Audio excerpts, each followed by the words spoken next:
गोरोबथाखौ बरायनाय बे हाबाफारिखौ सामलायनाय हाबाफारिनि सामलायगिरि बे हाबाफारियाव बाहागो लानानै एसे आगोलाव बरायजानायजों लोगोसे मेहेरगोनां बिबुंथि होलांनाय NDBS नि गाहाय नेहाथारि बिथां फेरेंगा बे हाबाफारियावनो बाहागो लानो हानाय NDB प्रोग्रेसिवनि मिरुनि दैदेनगिरि बि बड'सा बि लाइथुन आरो माखासे दैदेनगिरि बिथांमोन बे हाबाफारियावनो बाहागो लानो हानाय सालबारि जिल्ला बर' थुनलाइ आफादनि दैदेनगिरि बिथांमोन दुलाराय बर' फरायसा आफाद बाक्सा जिल्लानि आफादगिरि नेहाथारि आरो मावथि लोगोफोर बे हाबाफारियाव बाहागो लानो हानाय बर'नि गुबुन गुबुन आफादनि दैदेनगिरि बिथांमोन सानसुमै बिथांमोन फोरोंगिरि बिथांमोन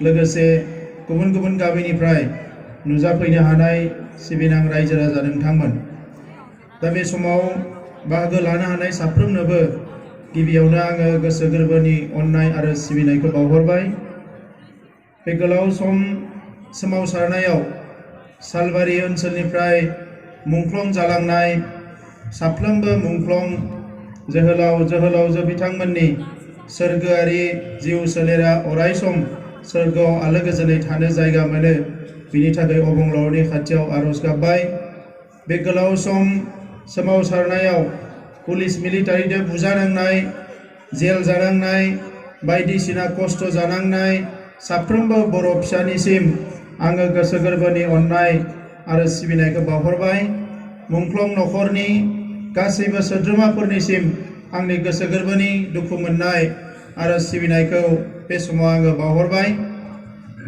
लोगोसे गोलाव सम NDBनि सोमावसारनायाव नोंथांमोना मदद होबोनाय दुलाराय बर' फरायसा आफादनि सोमावसारनायाव गावनि पकेटनिफ्राय फैसा गारनानै गामि ओनसोलनिफ्राय गरफा गरनै फैसा खांनानै राजा लामा रेल लामा होबथानाय दिल्लीयाव गुवाहाटीयाव आरो गुबुन गुबुन सुबुं गौमाफ्राव सोमावसारनाय हाबाफारिफ्राव बाहागो लाहैनानै बे सोमावसारनायखौ जाफुंसार होनायनि थाखाय आङो नोंथांमोन बयनोबो गोसो गोरबोनिफ्राय खुलुमनाय आरो रोजा रोजा साबायखरखौ बे समाव बावहरबाय दा मानगोनां रायजोफोर नोंथांमोना जोंखौ सागानगिरि होननानै एबा सागानगिरि हानजानि सोद्रोमा होननानै माखासेखौ बरायदों आरो बे बरायनायखौ जोंनि दिनै नाजावदों नाथाय जोंनि खामानिया बरायनाय आरो बरायजानायावनो बियो जोबनाय नङा जोंहा गोबां खामानि मावनांगौ दङ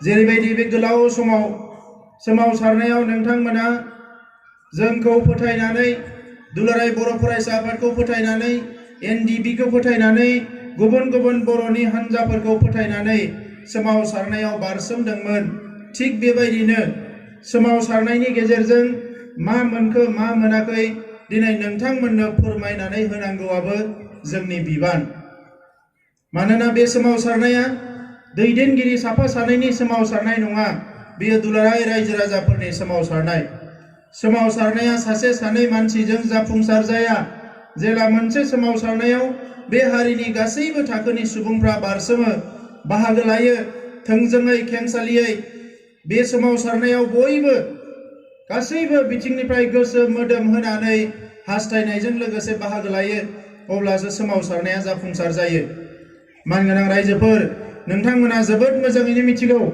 बे सोमावसारनाया बर' हारिनि जिउखौ बर' हारिया थांना थानायनि जि जोंनि जिउखौ बिखौ गोलावनिफ्राय गोलाव खालामदों मोनसे समाव मालायनि सोबख'जानाय नासयजानाय गादबजानायजों बर' हारिनि थासारिया गाज्रिनिफ्राय गाज्रि जाबायमोन जेब्ला बै खोथाखौ बुजिनानै 1952 मायथाइयाव बर' थुनलाइ आफादखौ जोनोम होनानै राव थुनलाइ जौगानायनि हाबा मावनाय 67 मायथाइयाव दुलाराय बर' फरायसा आफाद आरो PTCAखौ जोनोम होनानै राजखान्थि मोनथाय आरो समाजखौ बायदिसिना जेंना जेंसिनिफ्राय बोस्रांनायनि हाबा मावनाय आरो बिनि उनाव फैनानै 1987 मायथाइयाव बड'फा उपेन्द्रनाथ ब्रह्मनि सुबुं दारा खान्थिजों गोख्रोङै मास पिपोलखौ लानानै रायजो राजाफोरखौ लानानै गणतान्त्रिक सोमावसारनानै आलादा रायजो बिनाय आरो बिनि उनाव एनडिबि बिएलटि नि हाथियार लानानै सोमावसारनाय बे गासैबो गोलाव समनि जारिमिनजों बर' हारिया दिनै नैबे थासारियाव फैनो हादों। दा बेनिखायनो जोङो दिनैनि समाव बै जोहोलावफोरखौ गोसोखांनांगोन जाय जोहोलावफ्रा बर'नि मोनसे गोख्रों आफादफोरखौ दानानै हारि दानायनि हाबाफारिफोरखौ फोसावनायजों लोगोसे गावनि उखैहाब गांहाब गोबां खस्थ'नि गेजेरजों सेक्रिफाइस खालामनायनि गेजेरजों हारिनि थाखाय खामानि मावबोदों। बै जोहोलावफोरखौ जोङो गोसोखांनांगोन। दा मानगोनां रायजोफोर, नैबे समाव आं बेखौनो बुंनो सानो, बर' हारिया दिनै सानसेयैनो जोंनि गांनाय उखैनाय जोंनि नांगौमानिखौ बिनानै मोनाखै। दिनै जोङो बे थासारिसिम बे अबस्थासिम फैनो थाखाय जोङो गोबां लामा हान्थिनो गोनां जादों। बै 6 बोसोरनि सोमावसारनायाव बड'फा उपेन्द्रनाथ ब्रह्मनि दैदेननायाव 1135 जन मानसि थैनो गोनां जादों। गोबां जिनाहारि जादों, न' बां सावजादों। बिएलटि नि सोमावसारनायावबो गोबां मानसि थैदों। एनडिबि नि सोमावसारनायावबो रोजा मानसि थैदों। दिनै बे रोजा मानसिफोर थैनायनि उनाव जोङो मोनसेनि उनाव मोनसे मोननो हादों। दिनै जोंनि दिनैनि बे बिथाखौ जोङो सोरजिनो हादोंब्ला जोंनि मुंख्लंफोरनि थाखाय, जोंनि मेंनो रोङै गिनो रोङै थाद'नाय गैयै बर' माहारिनि हारिनि जांख्रिथायाव बाहागो लाबोनायनि थाखाय दिनै बर' हारिया बे थासारियाव फैनो हादों। दा नंखायनो दिनैनि समाव आं फिन बुंनो नागिरो नोंथांमोनखौ, दिनै मोनसे सागान होबाय, मोनसे गोरोबथा जाबाय थांनाय 27 जानुवारियाव, नाथाय बेजों लोगोसे जोंनि जांख्रिथाया जोबनानै थांबाय बिदि मालाबाबो जानो हाया रायजोफोर। मोनसे हारिया थांना थायो जांख्रिथायनि गेजेरजोंसो।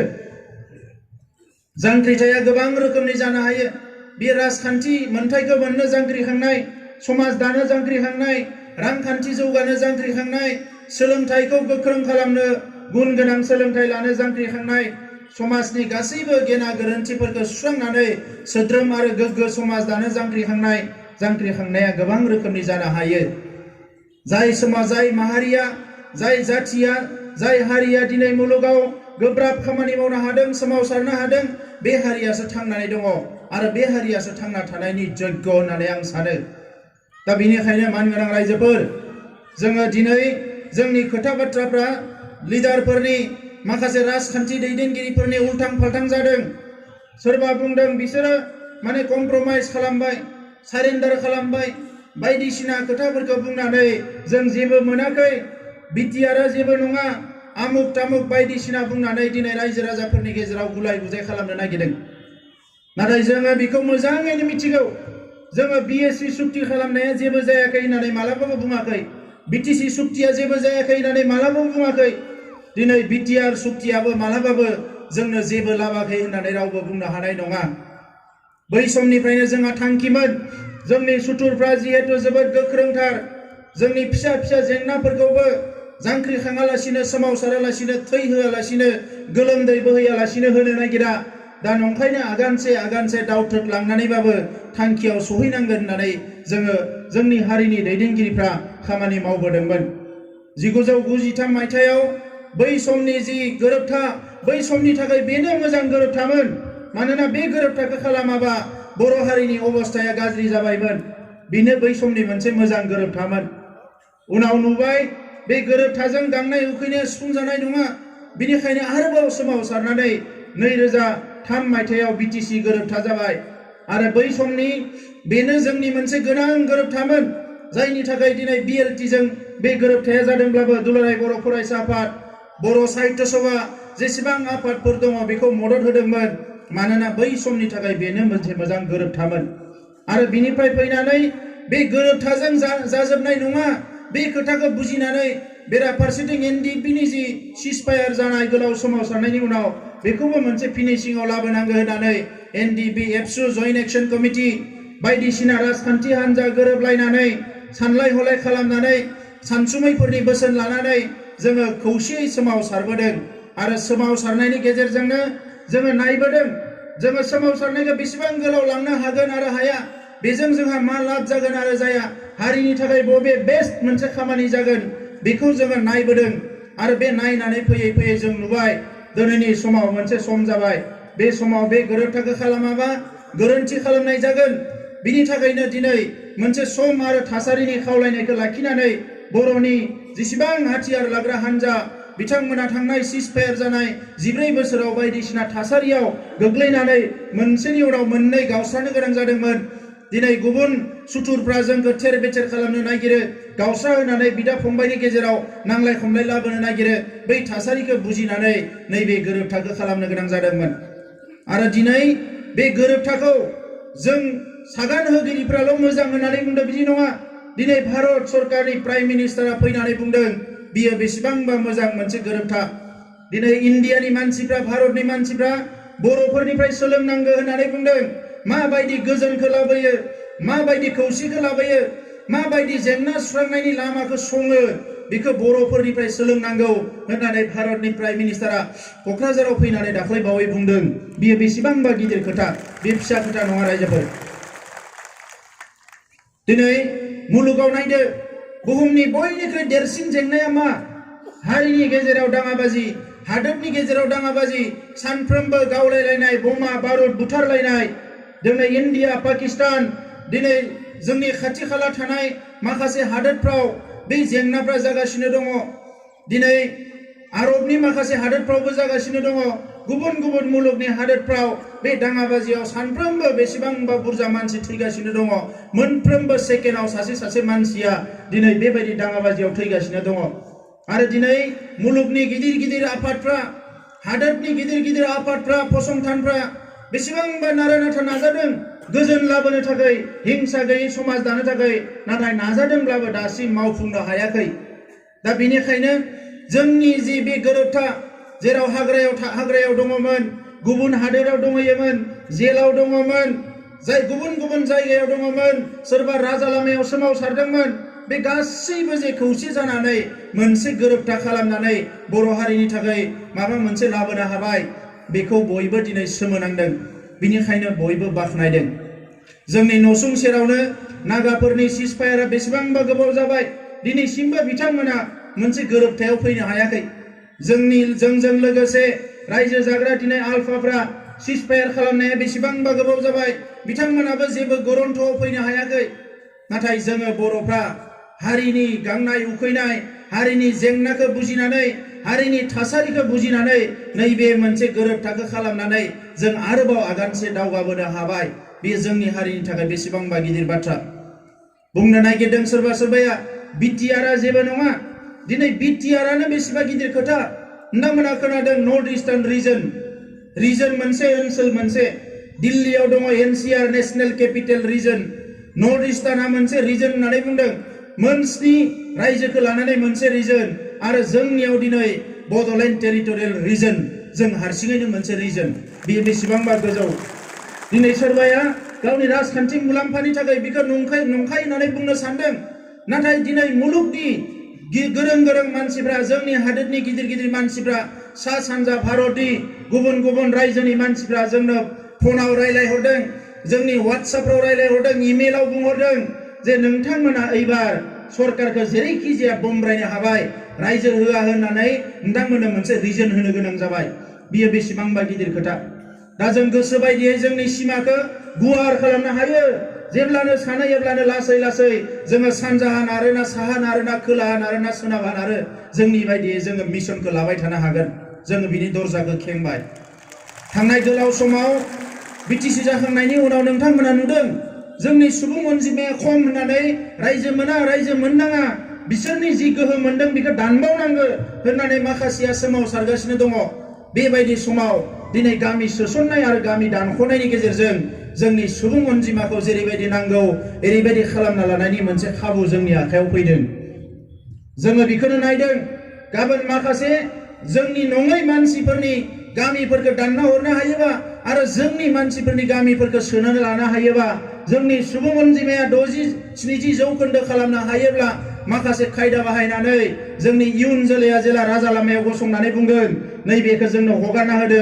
जायफ्रा दिनै बुंदों नोंसोरनि अनजिमाया खम, नोंसोर मोना, बै समाव बिसोरो जोंनि लामाखौ हगारनानै होनांगोन। लादो नोंसोरो होननानै बे लामाखौसो। बा बे गोरोबथा खालामाबा बिनि अनगायै गुबुन लामा गैया रायजोफोर। बे गोरोबथानि गेजेरजोंसो। बे गोरोबथाया बेसेबांबा गिदिर गोरोबथा। बे गोरोबथानि गेजेरजों दिनै हाग्रानिफ्राय गुबुन हादोरनिफ्राय जोंनि जोहोलावफ्रा न'आव फैनो हानाय खाबु मोनबाय।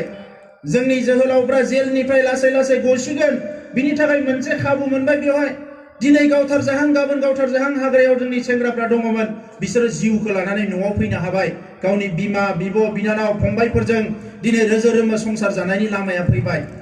दिनै जोंनि न'खराव जोंनि गामियाव 30 बोसोरनिफ्राय फुंनि मोनानि पुलिस मिलिटारिया जोंनि ओंखाम जानाय दै लोंनाय खहाबा जोंनि नसुं सेर सेर बेरायबाय थायोमोन। जोंनि टेलिफनाव रायलायनो हाया, हर जाबा लामानिफ्राय मटर साइकेल सालायना फैयोबा सेंग्राफोरखौ लाइमोनफोरखौ टर्चार खालामो।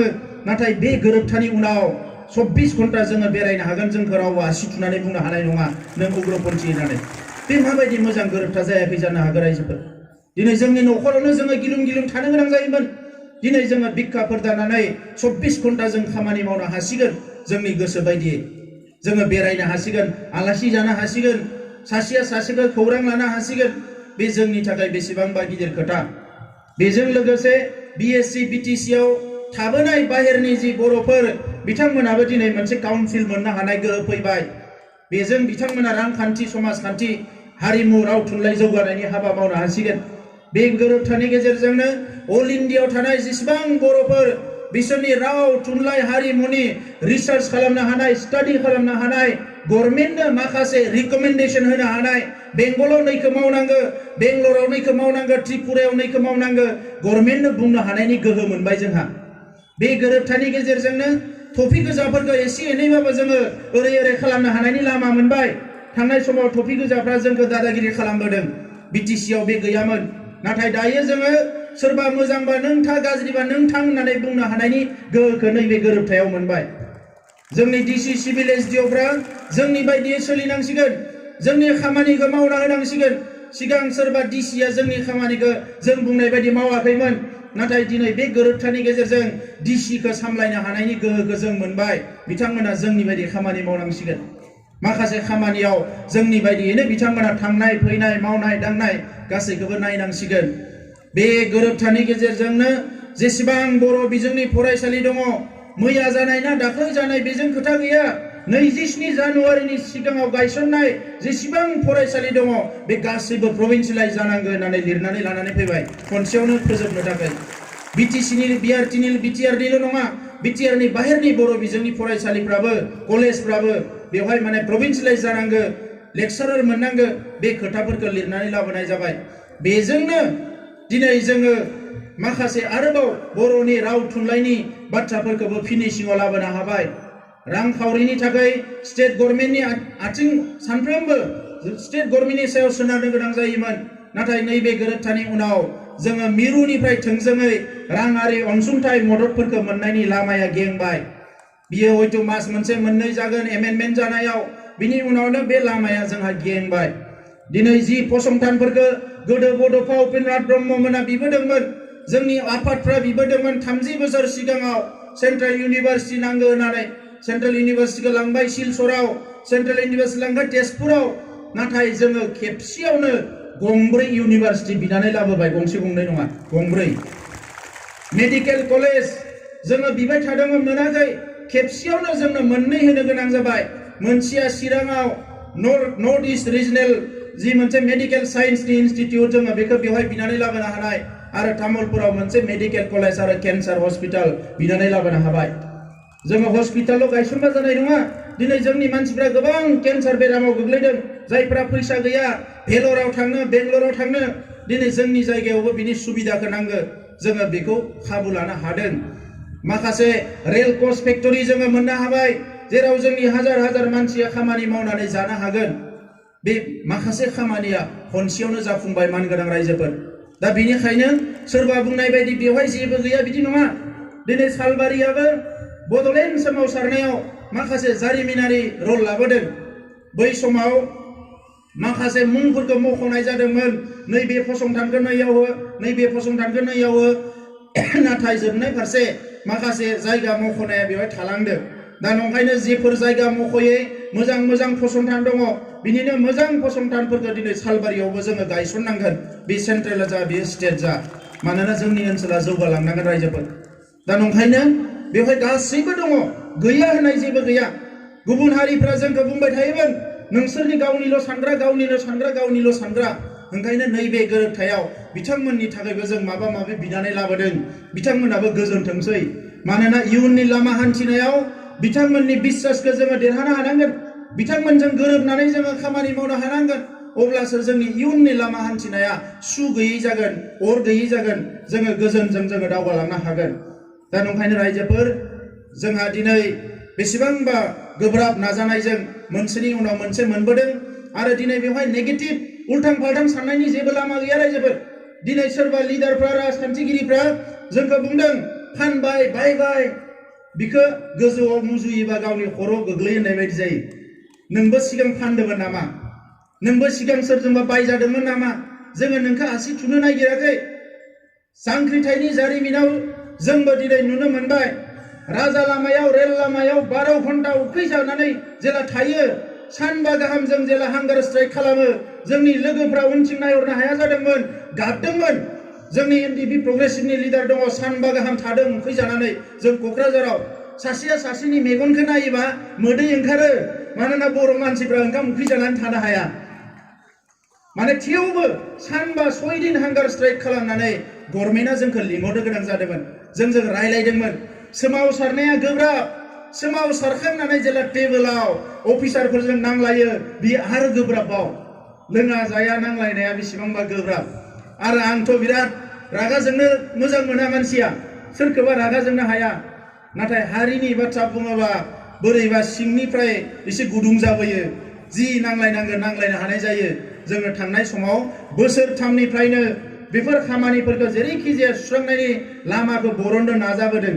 दिनै जोंहा लिडारा बुंदों एबसुआ जेबो मिथिया होननानै, आरो दा बुंलायबाय एबसुआसो साइन खालामहोदों, जेबोआनो गैया होननानै।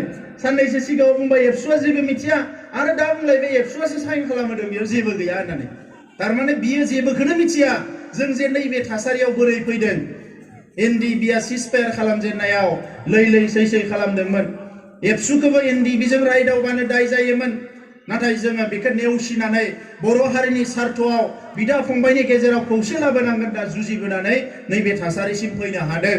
आरो बेवहाय बै बखिग्रा लिडारफोरा 1% जेबो कन्ट्रिबिउसन गैया। बिथांमोना दिनै हारिखौ बेले बेजेल' खालामनो नागिरो।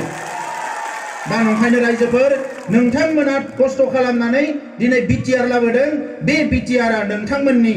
बिथांमोना बिटिसि लाबोदों होननानै बिटिसिखौ बिथांमोना गावसोरनि लुबैनाय बायदि जाबाय लोंबाय रंजाबाय, बिटिआरआ खिन्थु नोंथांमोननि। ओंखायनो बे बिटिआरआव जाय सरकार फैनांगौ बेखौ नोंथांमोनासो थिग खालामनांगोन।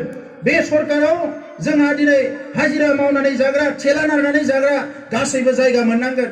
बे बिटिआर माने जि सरकाराव जोंनि फिथा फाननानै जाग्रा, जि फाननानै जाग्रा आइजोफ्राबो जायगा मोननांगोन।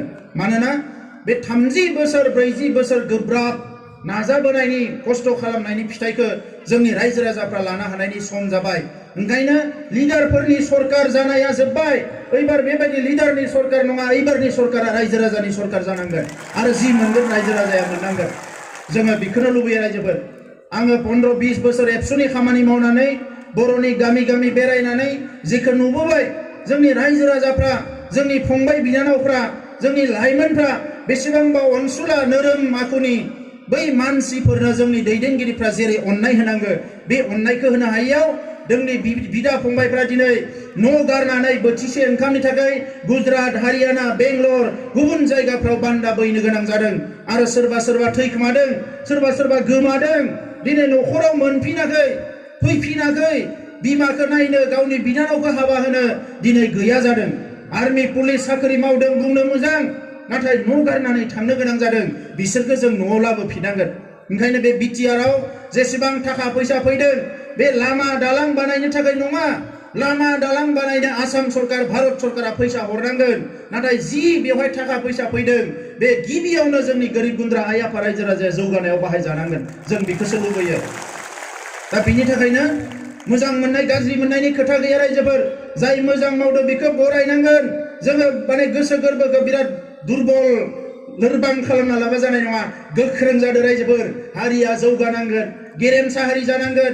मुलुगाव बर'फ्रा मोनसे जौगासार हारि जानांगोन आरो जौगासार हारि जानो हानाय गोहोआ जोंनियाव दङ।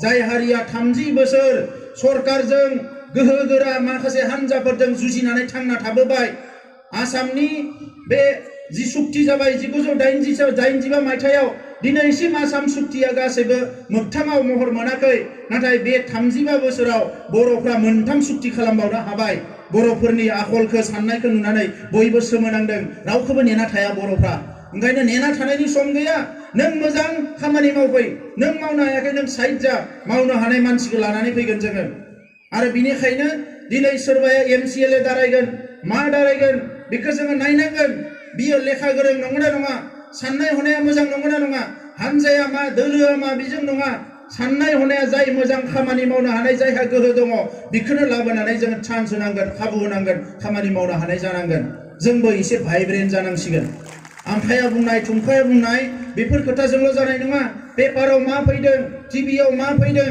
खौरां बिलाइयाव मा फैदों मुलुगा बबे लामाजों दावगालांदों बेखौ एसे नोजोर होनांगोन रायजोफोर जोंहा दिनै सम गैया मालाय हारिफ्रा बेसेबांबा जौगालांबाय जोंनि सोलोंथाइया गोग्लैसोबाय जोंनि रांखान्थिया गोग्लैसोबाय जोंनि ओनसोलफ्रा जायगाफ्रा गामिफ्रा दिनै गोग्लैसोनाय बायदि जानानै थाबाय बेखौ जों थाबैनो दाफामफिननांगोन आरो बिनि थाखाय जों खामानि मावनांगोन ओंखायनो आं लाइमोनफोरखौ खावलायदों जायफोरा स्कुल कलेज इउनिभारसिटियाव दङ गोसो होनानै फराय आरो माबा नङा माबा मोनसे राहा लामा बरननो नाजा गावनि जिउआव आरो जायफोर फरायनो गारबाय एक सेकेन्डबो जनानै थानो नाङा माबा नङा माबा खामानि माव खामानि मावबासो हारिया जौगागोन खामानि मावाबा हारिया जौगानाय नङा दिनै जोंनि गेजेराव गेलेनायाव गोग्लैसोनाय गैया गेलेनायाव जोंनो सिगां हारिमुआव जोंनो सिगां गासैबो खामानिया जोंनो सिगां बेसेबांबा दुं दुं हाव हाव गाज्रि थासारियावबो भारतनि मोजां मोजां इउनिभारसिटिफ्राव सासे नङा सासे बर' गथ'आ फरायनानै दङमोन रिसार्च खालामनानै दङमोन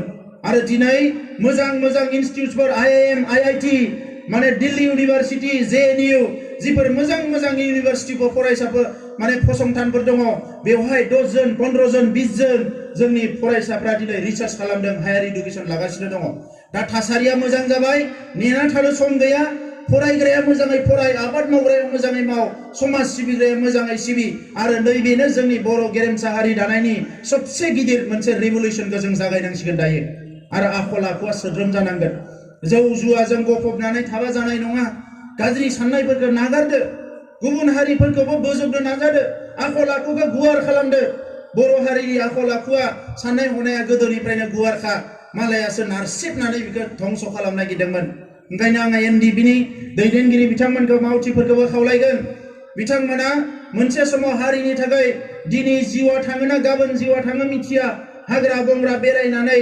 बायदिसिना खस्थ' खालामनानै खामानि मावनानै दिनै बेसिम सफैबाय अबंलावरिनि अननायाव बिथांमोननि जिउआ थाङाखिसै हारिनि अननायाव दिनै बिथांमोना थांनानै थानो हाबाय बोर सारस्रिनायाव आङो बिथांमोनखौ खावलायगोन गाबोन समफोर गामियाव थांनायनि उनाव बै जेरै रेजिमेन्ट हिसाबै खामानि मावदोंमोन जौ लोङाखैमोन गाज्रि खामानि मावाखैमोन न'आव थांनायनि गामियाव थांनायनि उनावबो गामिनि मानसिफोरखौ लानानै जाहाथे गोख्रों मोनसे समाज दानायाव बाहागो लायो आरो बिथांमोननि जानानै आं रायजो राजानियावबो निमाहा बिगोन सोरखौबा हयथ' रागा जोंफ्लांबाय थाखा फैसा बिनानै सोरखौबा मालाबा माबा मोनसे बुंफ्लांबाय नोंथांमोनाबो निमाहा होनांगोन आरो बजबनानै लानानै जों मोजां मोनसे समाज दानायनि हाबाफारि रनसायनांगोन दा बेनिखायनो रायजोफोर बेयाव कोनो कमप्रमाइज खोथा खालामनायनि खोथा गैया बड'लेण्डआ जोंनि गोरबोआवसो थायो सोरबाया बुंनाय बायदि बड'लेण्डआ ओरै जाबाय होननाय खोथा नङा बड'लेण्ड होननाय सोदोबा बर' हारिनि थाखाय जोबोद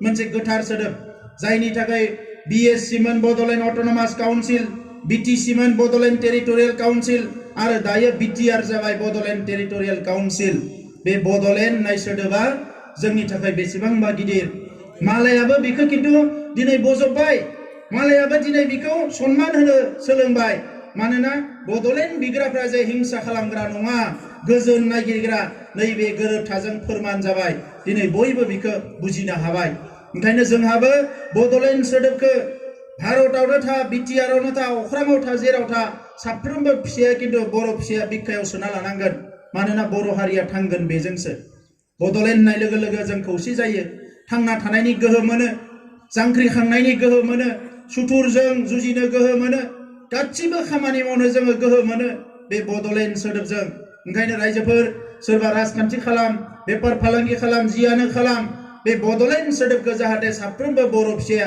बिखायाव सोनानै लायो आं बेखौ खावलायगोन।